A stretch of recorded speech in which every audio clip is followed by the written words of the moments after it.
2 Kings 5:5b.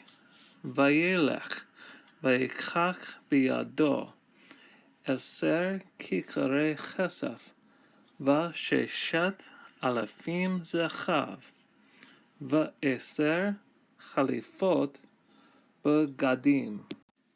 So after the king wound up writing a letter, we switched subjects here, so this would refer to Naaman.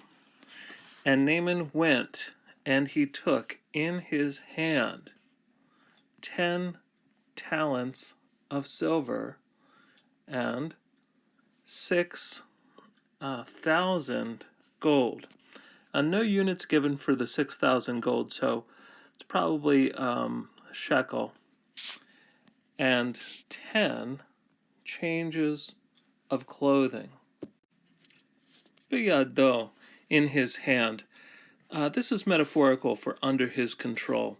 As even if we just think about the 10 talents of silver, each talent weighs about 75 pounds. That's how much a person could carry. So he didn't have 750 pounds of silver in his hand, but this means under his control. He traveled with a rather large entourage, as we'll see. Vayelech, this is from halach, and it's in the kal, vav consecutive imperfect 3ms, and the subject is understood from the previous verse being Naaman. So here we have come and go, and so then the verb plays off of this, and he went. Vayikach, this comes from Lamed Chov Chet. This is also kal, vav consecutive imperfect 3ms. And he went and he took.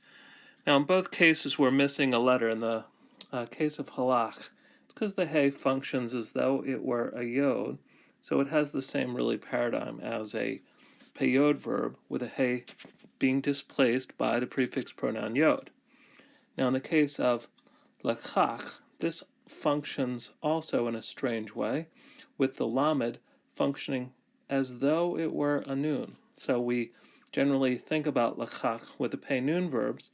That's on the analogy of the similarity between the shape of natan lachach, to give and to take. And so here we find that the lamed has assimilated into the kov the same way it would as if it were a nun. Last point is really the extravagance of all these gifts. Even if we think about the 10 garments, we're talking about each garment taking in excess of 200 labor hours to create, plus the if we just think about the gold, for example, 600 shekels of gold. If we put this in terms of a commoner earning it, it would take 600 men a full year to earn a shekel of gold.